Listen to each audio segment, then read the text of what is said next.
यहाँ पर जितने भी लोग हैं ना वो अपने दिल पे हाथ रख के ये जरूर कहेंगे कि बचपन में एक बार तो उन्होंने भी अपनी लाइफ में ये जरूर किया है कि घर के अंदर पानी गिराया है और पानी के ऊपर में उन्होंने सोप डिटर्जेंट पाउडर वगैरह गिराया है और उसके ऊपर से वो फिसले हैं। जी। किया है कि नहीं किया? अगर किया हो तो ईमानदारी से एक बार हाथ खड़े कीजिएगा। बचपन में किया है तो ईमानदारी से। और मैं आपको बताना चाहूंगा कि हमारे नायक हम में से अलग नहीं है। उन्होंने भी अपने बाबा के रेस्टोरेंट में बुधवार बुधवार को जब सफाई होती थी तब आप ये किया करते थे। जी, और मैं अकेला नहीं, सारे पूरी टीम ऐसे किया करते थे। शेफ से लेके यंग बच्चों से लेके लड़के जो थे काम कर रहे थे उनके साथ, क्योंकि क्लीनिंग भी हो जाती थी और मज़ा भी बहुत आता था। म्यूज़िक ऑन करके हम करते थे। क्लेनलीनेस का एक हिस्सा था, अपने आप को भी क्लेंस कर रहे थे और जगह को भी। तो सर मैं एक बार वापस पिताजी के ऊपर मैं आना चाहूंगा और एक सवाल और पूछना चाहूंगा कि पिताजी ने आपको आपके बचपन में या बड़े होने के बाद में ऐसा क्या सिखाया था जो आपका लाइफ लेसन बन गया और वो भी बिना कुछ कहे आपको सिखा दी वो बात? आई थिंक सच्चाई, being honest in what ever you do. जिंदगी में जब आप ऑनेस्ट रहते हो तो एक डर नाम की चीज़ नहीं होती है आपको।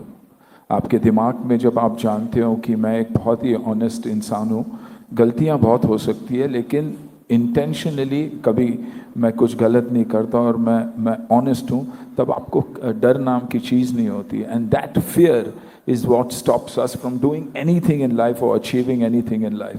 Unapologetically जब आप सोचते हो कि मैं ये कर सकता हूँ क्योंकि मेरी अटेम्प्ट ऑनेस्ट है, तो आई थिंक आप कहीं ना कहीं वो अचीव कर ही लेते हो। और पिताजी ने यही सिखाया मुझे कि बी ऑनेस्ट, और फिर आपको डरने की ज़रूरत नहीं है, हिचकिचाने की ज़रूरत नहीं है, किसी के सामने झूठ बोलने की ज़रूरत नहीं है। सर मैं चाहूँगा कि अगर इसको थोड़ा सा और एलाबरेट करके अगर आप किसी एग्जाम्पल के साथ में हमें बताएं, कोई किस्सा कोई वाकया जहाँ पे पिताजी ने कुछ सिखाया वो लाइफ लेसन बन गया।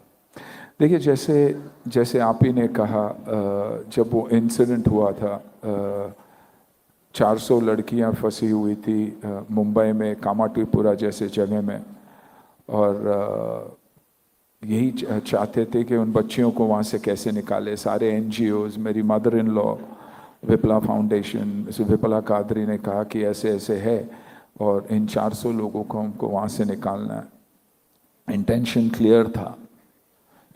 क्लियर था तो डिसीजन लिया गया कि हमें कोवर्ट ऑपरेशन में उनको वहाँ से निकालेंगे, लेकिन पुलिस का भी साथ होना बहुत ज़रूरी था, CM का साथ होना, होम मिनिस्ट्री का साथ होना स्टेट में बहुत ज़रूरी था। बिना हिचकिचाए हमने कहा कि नहीं यार, अगर करना है तो ये हो जाएगा। 400 बच्चियों को ये पता था कि उनको वहाँ से निकाला जाने वाला था, तो उन्हें ऑनेस्टली ये मैसेज दिया गया कि आपको चुप रहना और किसी को बात नहीं करना। इंटेंशन की बात कर रहा हूँ मैं, ऑनेस्टी की बात कर रहा हूँ। वो बच्चियों ने वो प्रॉमिस रखा। पुलिस को जब कहा गया कि ये ऐसा काम होना है, उनको भी लगा कहीं ना कहीं एक ऑनेस्ट अटेम्प्ट है कुछ करने के। होम मिनिस्ट्री को भी वैसे ही लगा, CM को भी वैसे ही लगा। एक कोवर्ट ऑपरेशन में शायद पहले कभी हुआ नहीं है, 400 बच्चियों को निकाल के हमने एक ही इसमें बाहर निकाला था, because there was no fear. हमारी इंटेंशंस ऑनेस्ट थी, तो ये डर नहीं था कि क्या होगा, बैकलैश होगी, अंडरवर्ल्ड इसको चला रही है, हमको गोली लगेगी, हमको ये होगा। तो जब आप नेगेटिव सोचते हो तो पॉजिटिव चीज़ें होती नहीं है, हिचकिचाहट होती है और हम रुक जाते हैं। तो आई थिंक ये छोटी चीज़ें हैं, ये बहुत ही छोटी चीज़ें हैं, लेकिन बहुत बड़ा इम्पैक्ट हो सकता है ज़िंदगी में। अगर आप ये वीडियो YouTube पर देख रहे हैं तो हमारे चैनल को सब्सक्राइब कर बेल आइकन दबाएं, और Facebook पर देख रहे हैं तो हमारे पेज को लाइक करें।